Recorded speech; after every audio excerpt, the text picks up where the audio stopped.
The views expressed by our guests are their own and do not reflect the official stance of their employer or any affiliated organizations. Welcome to the Counsel House Podcast. I'm your co-host, Daniel Abramoff. I'm here with our other co-host, Ken Cook. And today we're going to talk about nuclear energy, the future of nuclear behind green energy initiatives, and currently what has been going on with a little island called 3 Mile Island. Ken, thanks so much. Thanks for having me.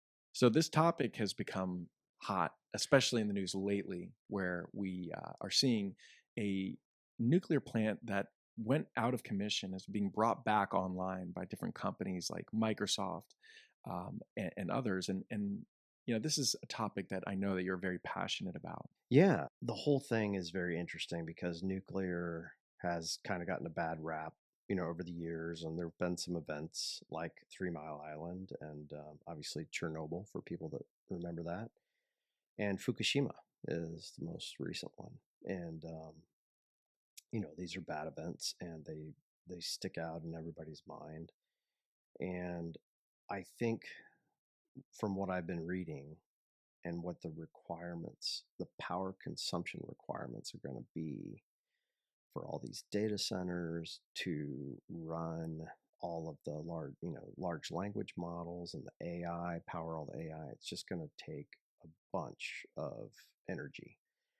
So, to do that, our current energy source primarily is still what? Like we have coal fired, we have some Wind power. wind power, we have water, but the big generation ones are, coal, and we have some nuclear in the country. But the what I've been reading, and I think what's going on with 3 Mile Island is that people are starting to take a fresh look at nuclear. And so what's going on at 3 Mile Island is that Microsoft is funding 3 Mile Island to be reopened, and run and operated by Constellation Energy. And I think the price tag, or the number that I read in the article, is $3 billion that they're spending. And they want to use the output that they can generate from the parts of 3 Mile Island that are still, working, the reactors that are working, to generate power for Microsoft's data center. And it's kind of genius. Yeah, because it takes a lot of energy to power these data centers. And we're constantly having the discussion, especially with cryptocurrency. There's all these different uh, data centers that need to be created that it takes so much energy. So, is that sort of the idea to be able to use nuclear energy to back these different types of green initiatives, something that most people would never really think would happen? I think so. I think that's probably what is going to restart the conversation and the emphasis around it.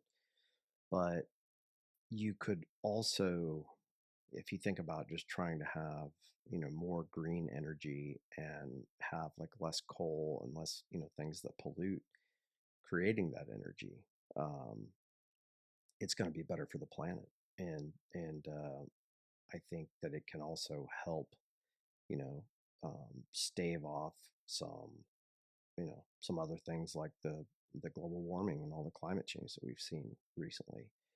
Um, if they can make, nuclear reactors small enough to fit on a submarine and power a whole submarine or an aircraft carrier, then surely they could make, smaller nuclear reactors that could power a single community. What do you think some of the common misconceptions that you've heard are when it comes to being able to use being able to adopt nuclear energy in conjunction with green energy solutions? I think it's the fear of nuclear meltdown. And I also think that the fear of nuclear in general probably comes from, the creation of the nuclear bomb way back in the day. And everybody, you say nuclear, and everybody thinks of, the Trinity site where they exploded the first, nuclear bomb, and they saw the devastation and all that. And I think that then people link that into nuclear meltdown, where it's just this runaway, um, runaway, um, combination of elements and, chemicals and things like that that just cause this runaway reaction that you can't contain. And I think that there's certainly some validity to that because of what we've seen at like Chernobyl.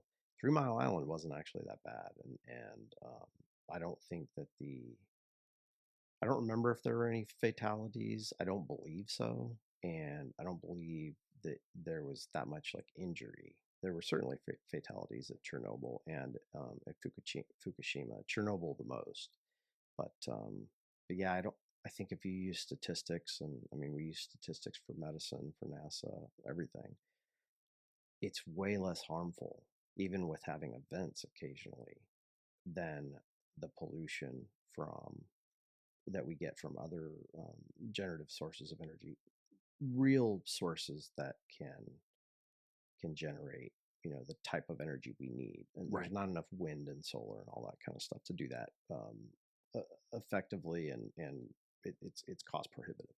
Sure. And I think that we're now seeing more and more that, first of all, just in general, what we need to be able to use our energy sources on, and that we cannot really rely on one or even two types of energy sources, but to be able to use one energy source to be able to back the other, I think is a very interesting way of handling everything. With all these regulatory and policies that have come through after these types of meltdowns from these plants, obviously it's made it a lot harder for nuclear to be able to survive in this world, and maybe just at the bare minimum. But now with Microsoft and other big companies getting involved, do you feel that policymakers are going to be focused on that? That now we actually have a reason to be able to to use nuclear because we can take it to back green initiatives.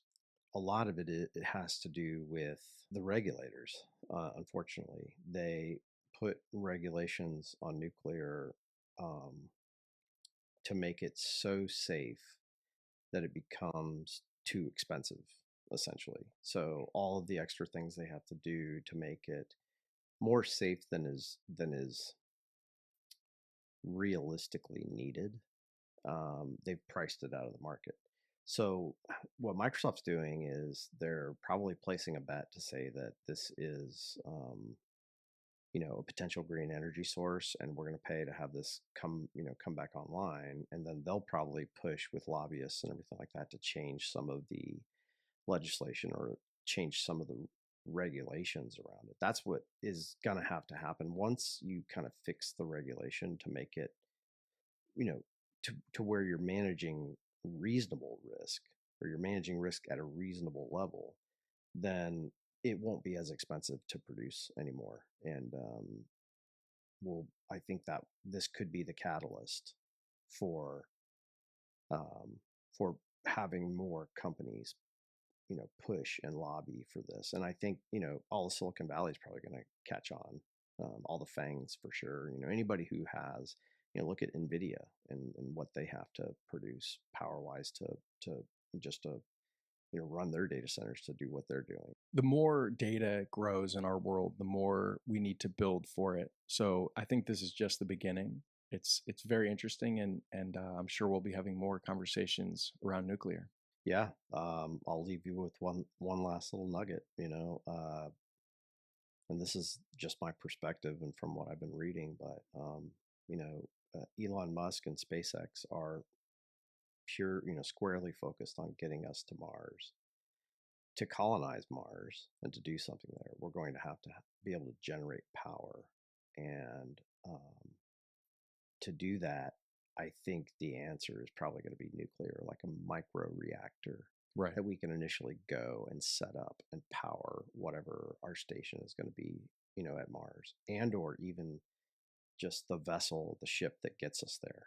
So um, I'm surprised that Elon Musk hasn't gotten into nuclear a little bit more, because he's going crazy on everything else to get us to Mars, and invent all these really great products and whatnot. But when I listened to the last podcast about him, he was like hell bent on getting us to Mars, and that was the whole thing about selling his houses and all that, because he didn't want to waste his time on messing around with houses when he could use that time to focus on getting us to Mars. So I wouldn't be surprised if he's already got some kind of nuclear thing maybe in the works. I don't know what you think. Yeah, no, I would think he would have to with all these different inventions that he's come up with, and it might be a matter of who's going to go through that regulatory door first. But I think you're spot on that it's a matter of time until we take these new brilliant ideas that feed into each other to be able to support each other, and we change the future.